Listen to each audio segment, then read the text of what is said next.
साल पहले मैं भैरवकुल साम्राज्य का युवराज था, अंशुमन भैरव। उस रात जब मैं अपने भाई आर्यमन के साथ नशे की हालत में युद्ध की रणनीति बना रहा था, तभी अचानक एक हवा का भंवर मेरे चेहरे से टकराया और मैं दूसरी दुनिया में आ पहुंचा। और इस चमत्कार से मैं बन गया सूर्यवंश का खोया हुआ वारिस, अधिराज सूर्यवंशी। मिस्टर अधिराज सूर्यवंशी पधार रहे हैं।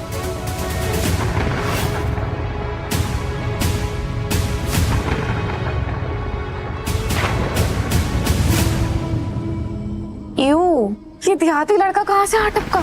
मम्मी पापा, ये सड़क छाप लड़का हमारा भाई कैसे बन सकता है? तो ये है असली अधिराज की बहनें, करिश्मा और खुशी। जिस नजर से मुझे ये देख रही हैं, साफ है कि मुझे ये बर्दाश्त नहीं कर पा रही। कोई बात नहीं, मुझे ऐसे बदतमीज इंसानों को सीधा करने का अनुभव पहले से है। अधिराज, मेरे लाल, यहाँ आओ। मैं तुम्हें जी भर कर देख तो लूं। आ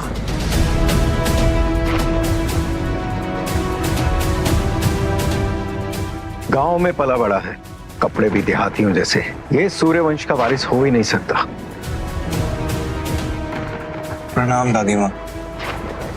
खुश रहो। कितना ड्रामेबाज है ये सब दादी को इम्प्रेस करने के लिए फालतू नौटंकी कर रहा है। देखा मम्मी, कितना चंड है ये 4 फुटिया।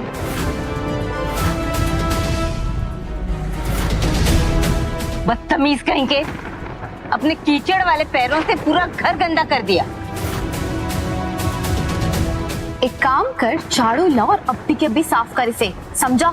नहीं तो मैं इस घर का वारिस हूँ और आप मेरी बड़ी बहन होकर मुझसे ये काम करवाएंगी, अपने ही खानदान का नाम मिट्टी में मिलवाएंगी। दादी माँ, मैं यहाँ अपने पुरखों की वजह से लौटा हूँ। वक्त कम था तो इन्हीं कपड़ों में आ गया। अधिराज, ईमानदारी खून में झलकती है, कपड़ों में नहीं। बेटा, अब तुम वापस आ गए हो तो अपनी जिम्मेदारी भी संभाल लो। जी दादी माँ। अधिराज, असली वारिस अनिरुद्ध है। जब तक तुम तमीज न सीख लो, यहां से बाहर मत जाओ। और वैसे भी तुम्हारी दादी ना होती तो हम तुम्हें यहाँ कभी नहीं लेकर आते, भले ही हमें पता होता कि तुम कहाँ हो। ओ, तो आप मेरे पिता हैं, यही उम्मीद थी आपसे। लेकिन एक बात कान खोल कर सुन लीजिए, मुझे डराने धमकाने की कोई जरूरत नहीं है। दादी माँ मुझे यहाँ लेकर आई हैं, आप नहीं। बदतमीज, बाप से ऐसे बात करते हैं? क्या कर रहे हो तुम? तुम्हारे पापा है ये। छोड़ मुझे। छोड़ो बाबा को, अधिराज छोड़ो बाबा को। 15 साल के बच्चे में इतनी ताकत? Impossible.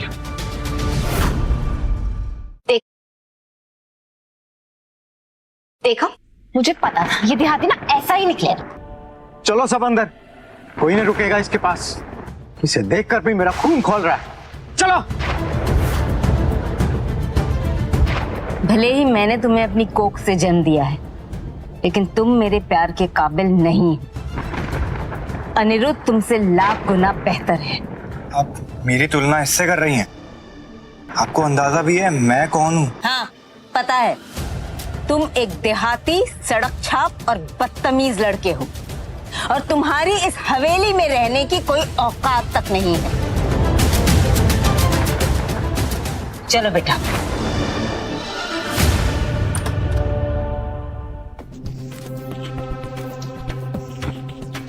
Mister and Mrs Suryavanshi ने कहा है कि तुम अभी छोटे हो, तुम्हें फैंसी कमरे में रहने की कोई जरूरत नहीं है, तो तुम अब इसी कमरे में रहोगे। रुको, अब से तुम मुझे मिस्टर सूर्यवंशी या फिर छोटे मालिक कहकर बुलाओगी और तमीज से बात करोगी, समझी? पर तुम तो सिर्फ 15 साल के हो। तो उम्र कम होने से औहदा कम नहीं होता। अगर तुम भैरवकुल में होती ना, तो हमसे ऐसा बर्ताव करने पर तुम्हारी गर्दन ने तुम्हारे शरीर का साथ छोड़ दिया होता। सॉरी छोटे मालिक, आगे से ध्यान रखूंगी। जल्दी से ये कमरा साफ करो,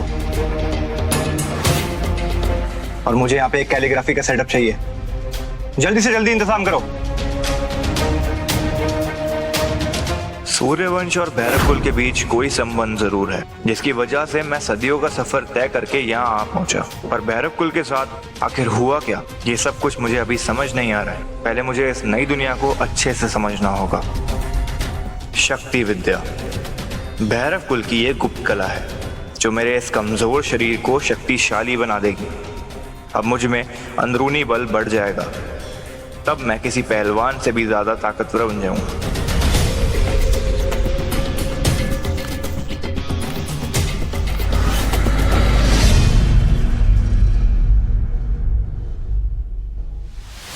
mummy papa, this is enough. मैं इस देहाती लड़की के साथ बैठ के एक टेबल पे खाना तो नहीं ही खाने वाली। हाँ, मैं भी नहीं। तुम दोनों चुपचाप यहीं बैठ जाओ। तू अपनी हदें मत भूल। 15 साल का 2 फुटिया लड़का ज्ञान झाड़ रहा है। गांव देहात में यही सिखाते हैं क्या? आप अपना शहर वाला ज्ञान अपने पास रखिए। छी छी छी, इसे यहाँ लाने से घर में ऐसे ही कितनी गंदगी मच गई है। पता नहीं और आगे क्या क्या देखना पड़ेगा। इसे अभी के अभी यहाँ से दफा करो। बस तुम सब लोग मिलकर एक बच्चे के खिलाफ खड़े हो गए। अरे क्या गलत कहा उसने? यही परवरिश दी है तुम लोगों ने अपने बच्चों को। निहायत ही बदतमीज है सबके सब। मैम इसे देखिए जरा, मुझे ये मिला।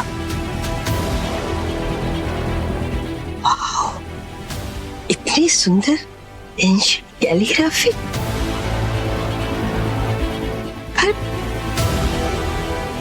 किसने की और तुम्हें कहां से मिली? छोटे मालिक की कमरे की सफाई करते वक्त मुझे ये मिला। लगता है उन्होंने ही इसे लिखा है। क्या बकवास है। इस देहाती लड़के को तो क ख ग भी नहीं आता होगा, कैलीग्राफी क्या बनाएगा? ये सब ना ये दादी को इम्प्रेस करने के लिए कर रहा है। माँ, इसको देखने की क्या जरूरत है? अरे ये कैलीग्राफी तो कचरा है। बेशर्म, ये कागज तुमने क्यों फाड़ा? पता है ये कागज किसी एंटीक ऑक्शन में करोड़ों का बिक सकता था। माँ, क्या बात कर रही हैं आप? एक अनपढ़ और गवार देहाती लड़के का लिखा हुआ कागज करोड़ों का? आप मजाक कर रही हैं क्या? मीरा, स्टडी रूम में से भैरव कुल के युवराज की निशानी लेकर आओ। मैम ये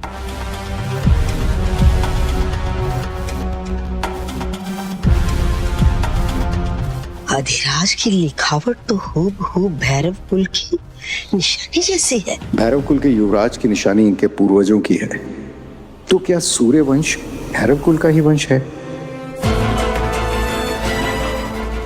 ये 1000 साल पहले युवराज से बिल्कुल मिलती है। अब तुम हो कौन? माँ, ये 2 कौड़ी का बच्चा हजारों साल पुरानी भैरव लिपि कैसे लिख सकता है? मैं समझ गई, ये ना अनिरुद्ध की लिखी हुई कैलीग्राफी है और इसने चोरी करके दादी को दिखाई ताकि वो दादी को इम्प्रेस कर सके। अनिरुद्ध, बताओ मुझे, सचमुच तुमने लिखा है? हाँ, ये मेरी ही कैलीग्राफी है। यकीन नहीं होता। दादी माँ को इम्प्रेस करने के लिए तुमने अनिरुद्ध की कैलीग्राफी चुरा ली? नीरा, अभी की अभी कैलीग्राफी का सामान लेकर आओ। सिर्फ बड़ी बड़ी बातें करना छोड़ और अभी इसी वक्त मेरे साथ कैलीग्राफी की प्रतियोगिता कर। सच खुद ही सामने आ जाएगा। अनिरुद्ध की कैलीग्राफी की 1 साल की फीस 10 लाख है। तुम इससे मुकाबला करना चाहते हो? हाँ, तुझे क्या लगता है तुझ जैसा भिखारी मुझे हराएगा? आजा, दिखाते हैं किसमें कितना है दम। तुझ जैसे गवार को सिर्फ चोरी करना आता है, कैलीग्राफी नहीं।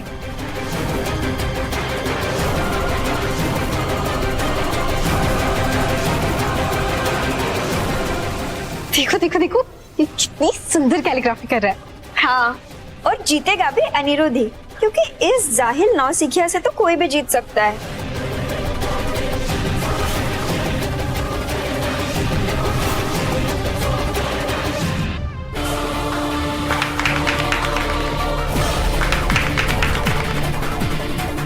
वंडरफुल।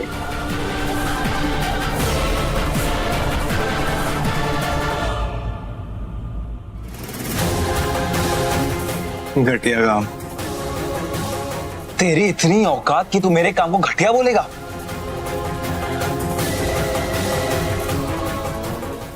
अरे अधिराज, ये तुमने कैसे किया?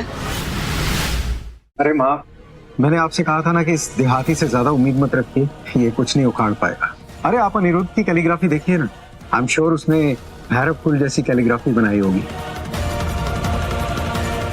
चुप कर, तुम्हें प्राचीन कला के बारे में कुछ पता भी है? ये लिखावट तो बिल्कुल भैरव कुल के युवराज अंशुमन भैरव जैसी है। आखिरकार हमारे घर में एक जगमगाता हीरा पैदा हो ही गया। अनिरुद्ध, तुम्हारी हिम्मत कैसे हुई हमारे साथ लिपि के बारे में झूठ बोलने की? माफ कीजिए दादी माँ, मैं आजकल प्राचीन भैरव लिपि की इतनी प्रैक्टिस कर रहा हूँ कि मुझे लगा मैंने ही लिखा होगा।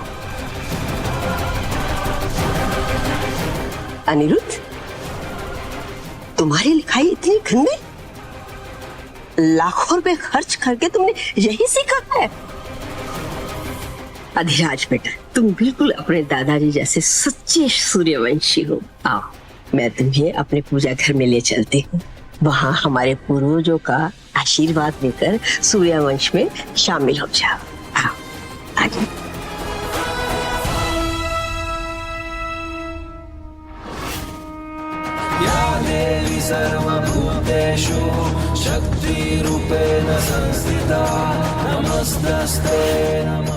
दादी माँ, हम प्राचीन भैरव कुल राज परिवार से हैं। हाँ बेटा, हम भैरव कुल राज परिवार के वंशज ही हैं।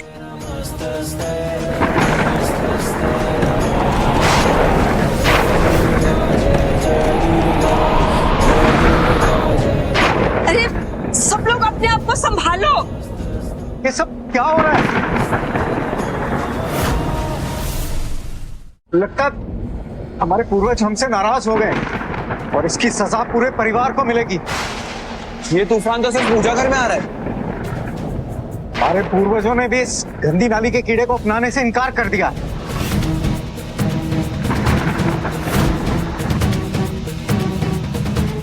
दादी माँ, क्या आपने वो पुरानी कहानी सुनी है? कहानी?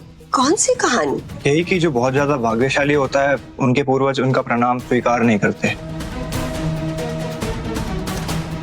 और अभी कुछ दिन पहले ही मुझे एक अंधे पंडित ने बोला था कि मेरा भाग्य बहुत अधिक चमकने वाला है। शायद इस तूफान का असली सच वही है। ये दो कौड़ी के फटीचर की हिम्मत तो देखो, खुद को बहुत बड़ा भाग्यशाली समझ रहा है। बस ये तुम्हारे जैसा बदतमीज नहीं है, 50 साल के आदमी से ज्यादा समझदार है। माँ, क्या सोच रही हैं आप? कुछ नहीं, शाम को सिंघानिया परिवार ने इवेंट प्लान किया है तो हम सब लोग वहाँ चलेंगे। दादी माँ, सिंघानिया परिवार ये वही परिवार है जो प्राचीन और नायाब चीजों का व्यापार करते हैं? हाँ, उन्हें पुरानी चीजों का बहुत शौक है। अधिराज भी हमारे साथ जाएगा।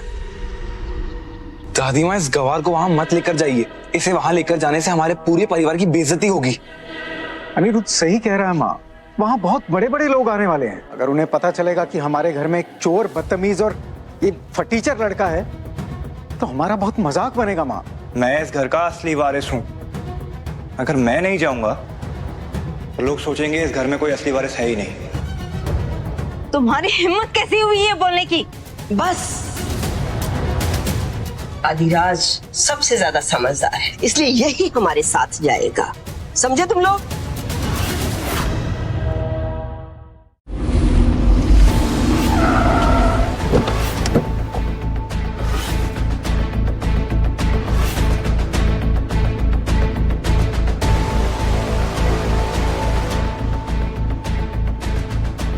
सुना तुमने? सूर्यवंश ने अपना वारिस किसी गांव के गोबर से निकाला है। बिल्कुल सही बात कह रहे हैं मिस्टर भाटिया। देखिए ना कैसे लंगूर की तरह इधर उधर देखे जा रहा है। आप लोगों ने पैसे कमाए पर तमीज बेच गई। चुप कर बात, ज्यादा ड्रामा करने की जरूरत नहीं है। मैंने कहा था ना माँ, इस गवार को यहाँ मत लेकर आओ, इंसल्ट करवा दी हमारी। वनराज, तुम लोग हमारे बिजनेस पार्टनर हो, लेकिन तुम्हारी सोच बहुत ही छोटी है। इसलिए हम अभी और इसी वक्त ये पार्टनरशिप खत्म करते हैं। दूर हो जाओ सबके सब मेरी नजरों से। सॉरी मैम, हमसे गलती हो गई। मिस्टर वनराज, सॉरी सॉरी। हाँ मैम, गलतफहमी हो गई है। मिस्टर अधिराज माफ कर दीजिएगा हमें।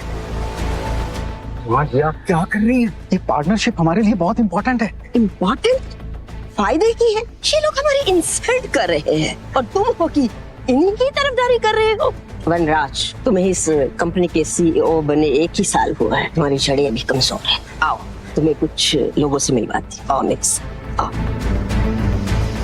चलो मान लिया कि तुमने मुझसे बेटर कैलीग्राफी की, लेकिन एक बात याद रखना, मेरी बहन, मम्मी और पापा सिर्फ मुझसे प्यार करती हैं। और बहुत जल्द मैं तुम्हें इस घर से बाहर फेंकवा दूंगा। इस घर का वारिस सिर्फ मैं हूं। अब देखो मैं क्या करता हूं। अरे ये क्या किया तुमने? मेरे कोट पर केक लगा दिया। तुम्हारी हिम्मत कैसे हुई? अनिरुद्ध को परेशान करना बंद करो। वाह, क्या नाटक किया यार तुम लोगों ने। हमारे तो ताली बजनी चाहिए ना, लेकिन तुम्हारे काल पर। क्यों? रोबर्ट, जाहिर,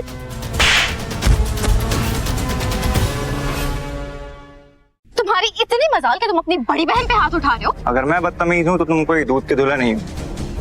अगर तुम मेरे रास्ते में आओगे तो मुझे अपना रास्ता साफ करना पड़ेगा। क्या कहा तुमने? अरे